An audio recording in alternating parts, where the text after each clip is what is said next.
وہ لمحہ معمولی دکھائی دیتا تھا، مگر در حقیقت وہی لمحہ امان کی پوری زندگی کو دو حصوں میں تقسیم کرنے والا تھا۔ ایک وہ زندگی جو اس نے گزاری تھی اور ایک وہ جو اس کے انتظار میں تھی۔ بسم اللہ الرحمن الرحیم۔ امان ایک ایسے شہر میں پیدا ہوا تھا جہاں خواب دیکھنا آسان مگر پورا کرنا بے حد مشکل تھا۔ اس کا بچپن تنگ گلیوں، سادہ کپڑوں اور ماں کی خاموش دعاؤں کے سائے میں گزرا۔ اس کے والد سخت محنتی انسان تھے جو سمجھتے تھے کہ جذبات کمزوری اور سوال نافرمانی ہوتے ہیں۔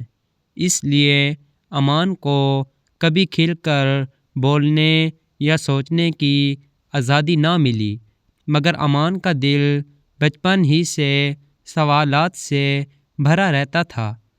وہ اکثر اسکول سے واپسی پر دریا کے کنارے بیٹھ کر پانی کے بہاؤ کو دیکھتا اور سوچتا کہ انسان کی زندگی بھی اسی طرح بہہ رہی ہے، مگر آخر یہ کہاں جا کر رکتی ہے۔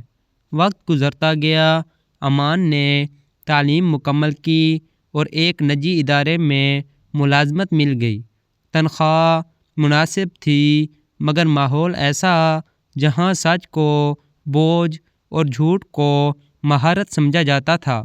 شروع میں امان نے خود کو سمجھایا کہ نظام ایسا ہی ہوتا ہے، مگر جب بھی اسے کسی غلط کام کا حصہ بنایا جاتا، اس کا دل اندر ہی ٹوٹنے لگتا۔ وہ راتوں کو جاگ کر سوچتا کہ آخر وہ کون سا دن ہوگا جب وہ آئینے میں خود کو دیکھ کر نظریں نہ چرائے۔ ایک دن کمپنی کے ایک بڑے منصوبے میں اسے جان بوجھ کر اعداد و شمار بدلنے کا کہا گیا۔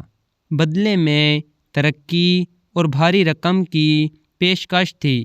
اس رات امان نے بہت دیر تک کاغذ کو دیکھا۔ قلم ہاتھ میں تھا، مگر دل کانپ رہا تھا۔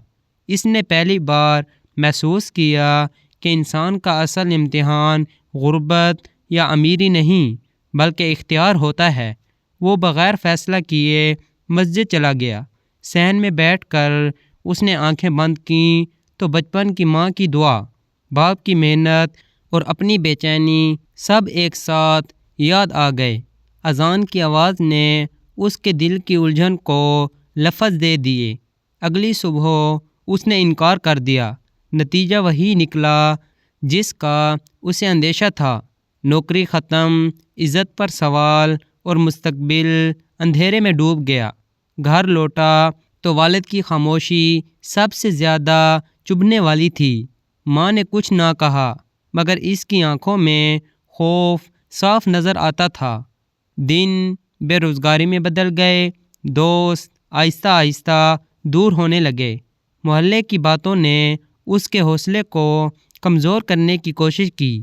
کئی راتیں ایسی آئیں جب امان نے سوچا کہ شاید وہ واقعی غلط تھا، مگر پھر دل کے کسی کونے سے آواز آتی کہ غلط وہ نہیں جو حق کے لیے نقصان اٹھائے، بلکہ وہ ہے جو فائدے کے لیے خود کو بیچ دے۔ انہی دنوں ایک بوڑھے شخص حاجی سلیم سے اس کی ملاقات ہوئی، جو ایک پرانی سی دکان چلاتے تھے۔ ان کے پاس نہ بڑی دولت تھی نہ طاقت، مگر ان کے لہجے میں عجیب اطمینان تھا۔ انہوں نے امان کو بغیر سوال کے کام پر رکھ لیا۔ کہا کہ بیٹا، نیت صاف ہو تو راستے خود بنتے ہیں۔